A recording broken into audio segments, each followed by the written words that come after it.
Welcome to Makers of Tomorrow, the podcast where each episode we talk with founders, industry leaders, and innovators to explore the latest trends shaping brands and the consumer experience. We are your hosts, Karine Mallet and Corey Gottlieb, founders of Replica, the social selling platform revolutionizing how brands connect, inspire, and sell in today's digital world. So whether you're a brand leader, entrepreneur, or just fascinated by the evolution of digital commerce, you're in the right place. Let's dive in. The way we discover, shop, and connect with brands has completely changed. The most successful brands today aren't just selling products, they're telling stories, building connections, and creating communities.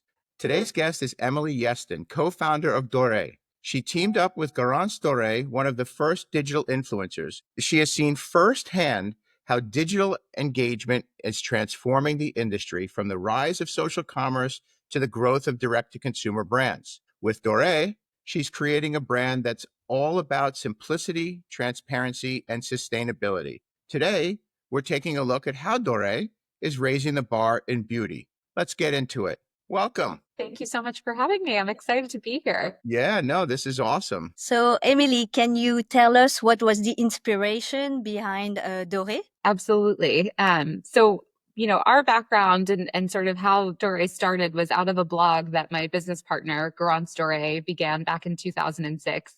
She was one of the first fashion and beauty bloggers back in the sort of early days of digital media. And we, for many years, had a digital lifestyle platform that talked about fashion, beauty, interiors, travel, sort of that joie de vivre, if you will. And she's French, so that's sort of the French half of the brand and the business. And sort of throughout that time of the blog, I think, we became really known worldwide for a French approach to all aspects of life, including beauty. And that for us was one of simplicity and efficacy, not overly complicated routines or, super complex formulas, anything like that. In that time, we featured a lot of French women on the site and talked a lot about French pharmacy products. Fast forward many years, kind of later. And during the pandemic, we were sort of trying to think about what the next chapter of this, media platform would be, given that so much had moved onto social, which, hadn't really been around when the blog started back in 2006. So it really, we sort of lived through this really interesting media evolution. And during that time, during the pandemic, I was buying a classic French pharmacy skincare product on Amazon. And I had this kind of aha moment that, French pharmacy beauty hadn't really modernized. And a lot of the sort of brands and players that were there were these legacy players, these legacy formulas that had been around for decades. They were very tried, trusted, and true. But, given our experience in media and talking about brands, we had really seen the movement of clean beauty take hold, especially here in the US. But we hadn't really sort of seen the same approach being taken within the pharmacy channel in France. And so I called Garance and I said, I have a crazy idea. I think we should start a modern French pharmacy skincare brand. And she was like, what do you mean? We don't know anything about making products or how to start a brand or anything like that. But, we had worked with brands from Estee Lauder and L'Oreal, Shiseido, for many, many years, kind of on the brand marketing side of things.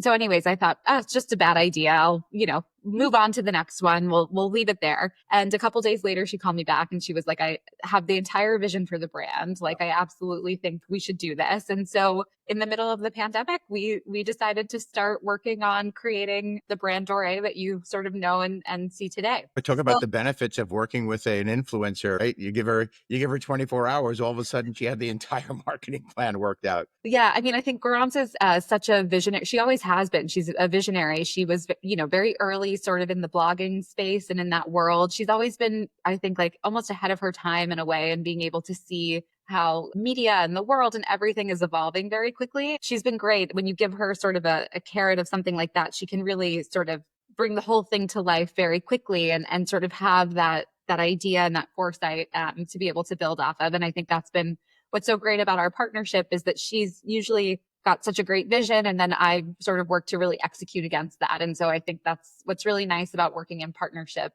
in a new venture like this. Sure. So your product differentiators then are really simplicity, right? And execution. In a way, yeah, I think it depends a little bit about like the channel where you're finding us. I would say like within the US market, it's the beauty industry is so crowded and there's so much here, but you're seeing a lot of brands and lines that are very focused on multi-step routines and needing a different product for every little thing. And there's always a way of upselling and creating sort of more complexity in that routine. And what we loved about sort of the pharmacy space and this more a French approach to skincare is the idea of less is more a little bit when it comes to how you think about your routine and the products that you're using.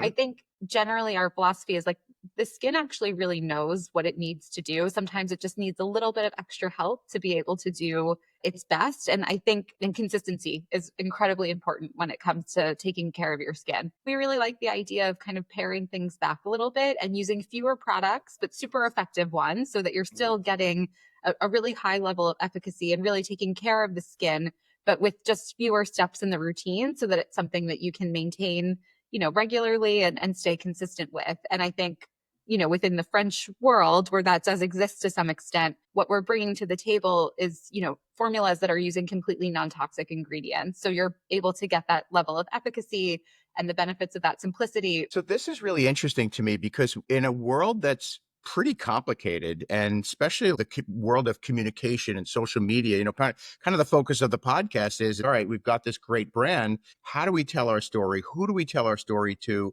And ultimately, how do we drive traffic to our e-commerce site and hopefully make sales from it? What challenges have you faced in a world that's kind of overcomplicated when your message is simplicity? Yeah, I think we're still figuring it out. And I would be totally lying to you if I said I had like all of the answers right now. I mean, we're still just a couple of years into this. I think that's like a big existential question that we have all the time. Like, how do you, put a brand forward that's really focused on simplicity and who has a consumer that's not necessarily maybe like the most ingredient savvy or looking for like the newest and greatest innovation, but is really looking for something safe and trustworthy and sort of straightforward that they can use and feel good about.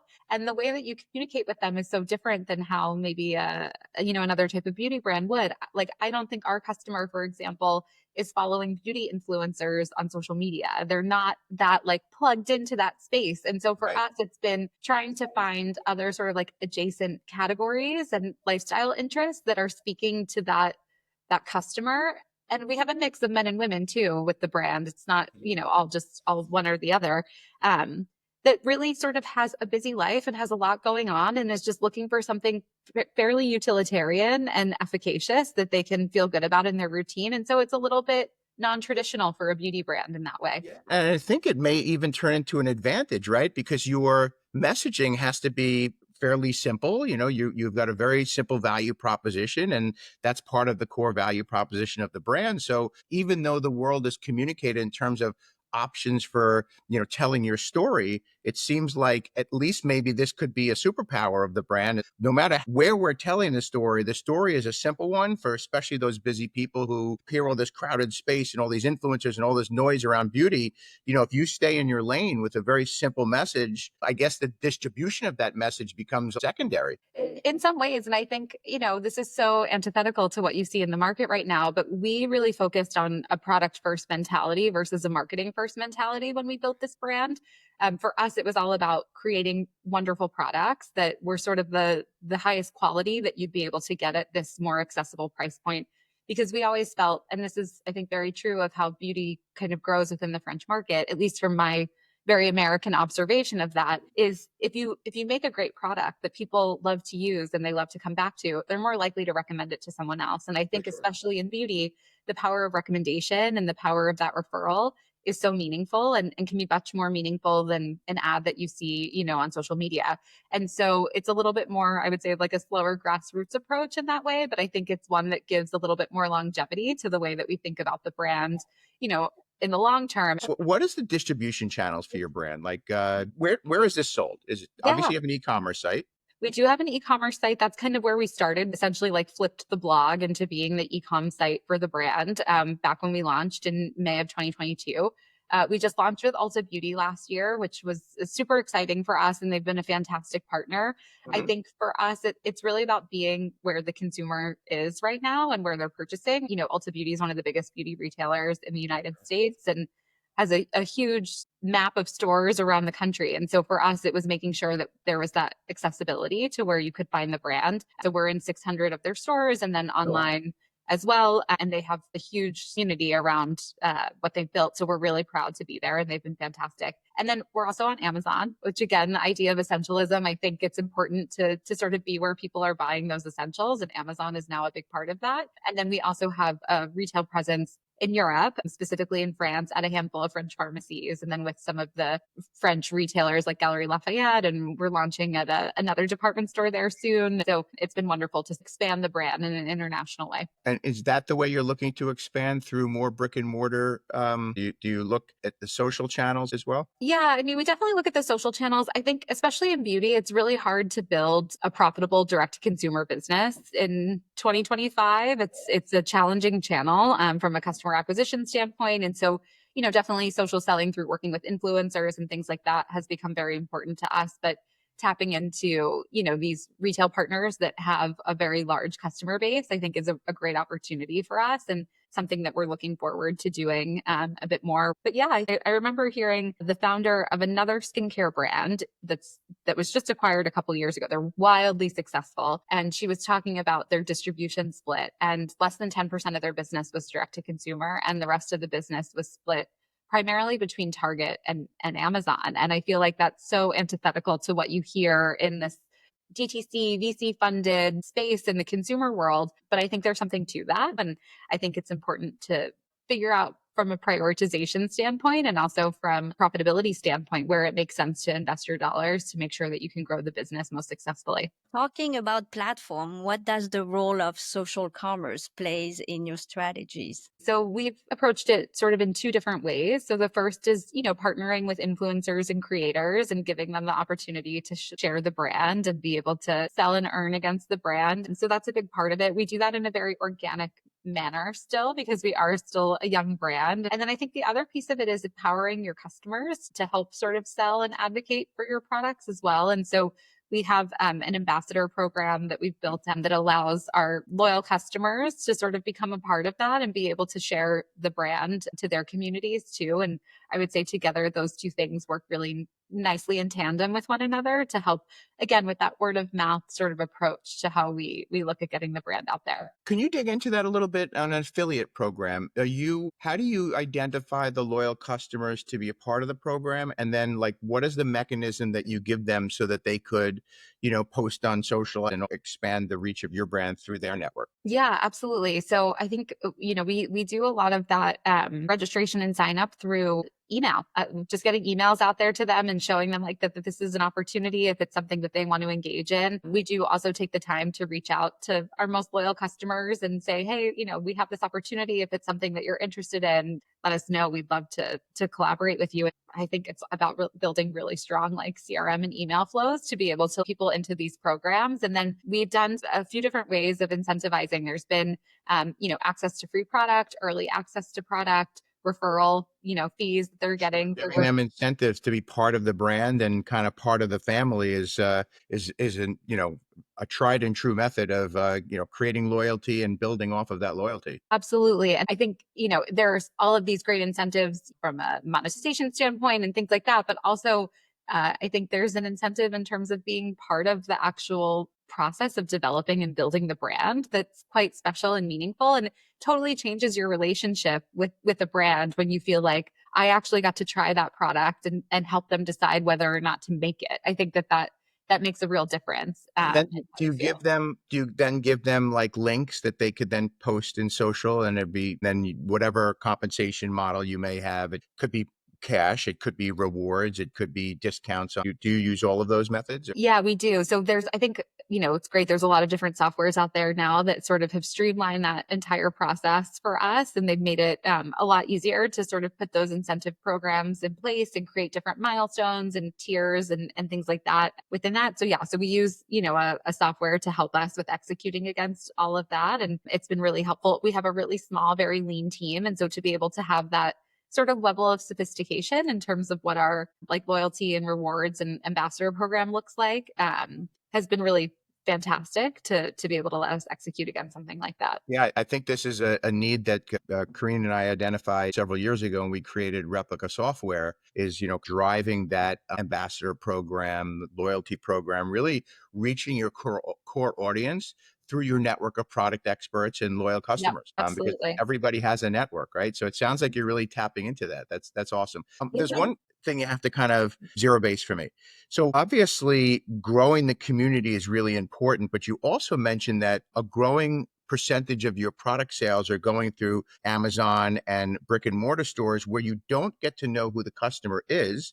Yeah. Obviously, you're moving product, which is great. You're selling more and more and you're reaching more people, but you as a brand don't get to know who they are. So how do you juxtapose that position where you have a very important sales channel, but you can't necessarily remarket to those customers because you don't know who they are? Yeah, I mean, we spend a lot of time, and when we launched at Ulta, I visited almost 100 stores in 6 weeks. I think there's nothing more valuable than actually getting into a store and talking to people in real life. And so, while yes, we don't necessarily have data at our fingertips from a remarketing standpoint, I think there's something so valuable about actually spending time connecting in person and sort of starting to learn who that customer is through that one-on-one interaction that you can have with them in that space.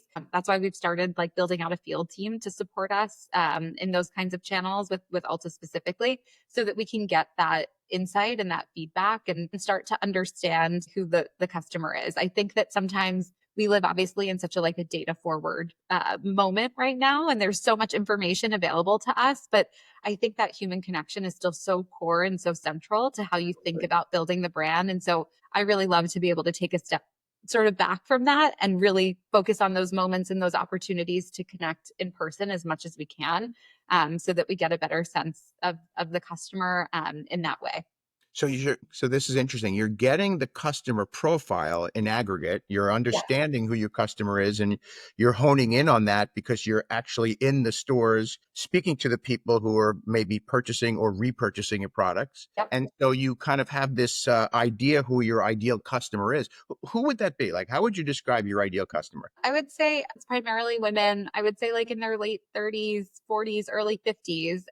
Again, a lot of them are like they're moms, being women. They have a lot going on, and they're really willing to learn and are curious about what's happening in the space, and they want to learn, which I think is great.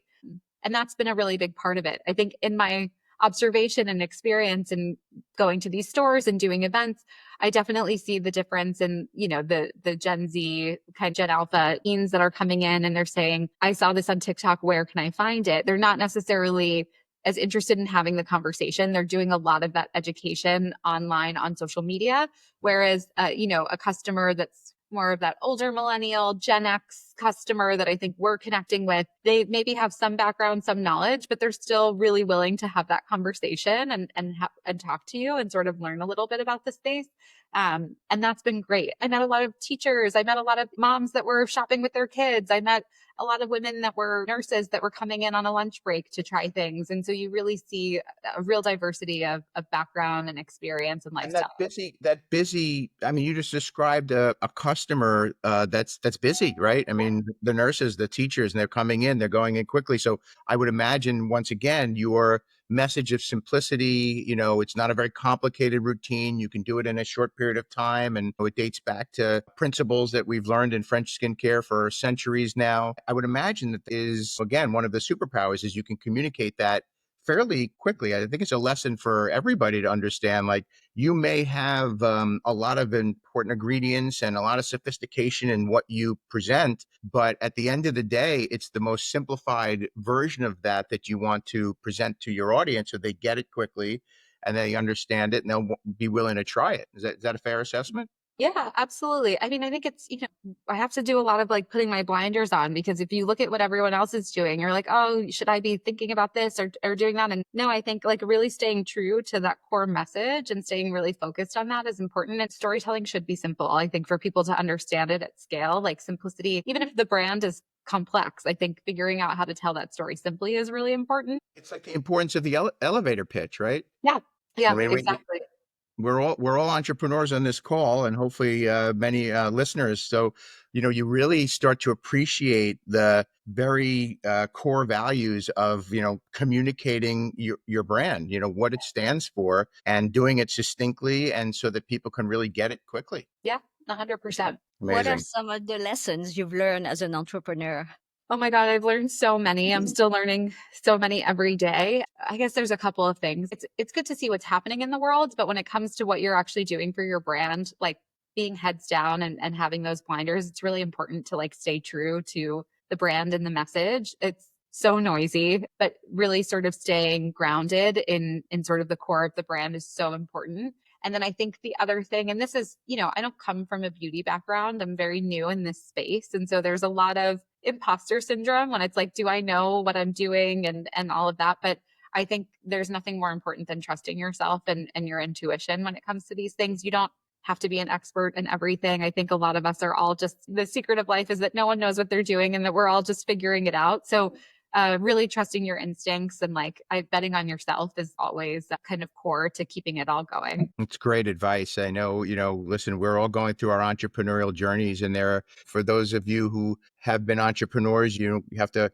not only conceive the brand, think about how to market and sell it, staffing issues and everything else, but at the end of the day, it all falls down on your shoulders, because that's what we do as entrepreneurs, just to keep the business moving. 100%. Yeah, you have to have a roll up your sleeve mentality. And also, I think it's important to know that like you will not know how to do everything. And it's important to bring people who are smarter than you into your organizations and to partner with, check your ego in that way. It's really important. And if someone claimed to know everything, I think it means that they probably don't know much at all. So One of the most important entrepreneurial lessons right there that you just mentioned. yeah. So Yeah. what advice would you give your startup self that you wish you knew when you were launching the brand? Oh gosh, that's really good. Patience, I would say, would be one of those things, is to be patient. I think there's this thing of always wanting more, better, faster, that sits there. But I think being patient is a really important part of, trusting yourself and aligning yourself with good people and that you can trust is a really important part of all of this. Yeah, Could you absolutely. tell us what's next for Doré? Where do you see yourself, like in a year, 5 years? My gosh, we're on the precipice of some really exciting innovation within the brand. So a lot to come, I would say, like in the next 6 months for us. A little too early to start talking about it, but I think, you'll just continue to hopefully see the brand carve out more of a differentiated position within the market with some innovation that we're working on, which is really exciting. And I think bringing this idea of French pharmacy, especially to the US in like a much bigger way, is really exciting for us. There's a lot happening right now. So you'll see, more product, but really focused on performance, really trying to keep the highest quality accessible at the best price point is really important to us. And then just continuing to drive home that message of simplicity and efficacy in terms of how we're building the brand will be something that we continue to dig into. Well, I will say that you also have been very consistent in what your messaging is: simplicity, efficacy. By the way, really important, right? When the entrepreneur and the leader of the brand can't stay on message, which you obviously can and understand the value of it, this would be a formula for success. We'll say it that way. The entrepreneur needs to understand what they're trying to accomplish, what their core values are, communicated clearly. And we've talked today about different avenues in which you may communicate that, data points you might pick up from meeting your customers and so forth. But at the end of the day, you have clearly demonstrated that you know your brand, you know your audience, and now it's a matter of tactically finding the ways to grow it. Yeah, So, absolutely. Thank you. yeah, no, thank you for sharing your thoughts and your journey on the evolving world of beauty commerce and digital engagement. For those of you listening, if you want to experience the magic of Doré for yourself, visit their website at wearedore.com. That's wearedore.com, and follow them on social media.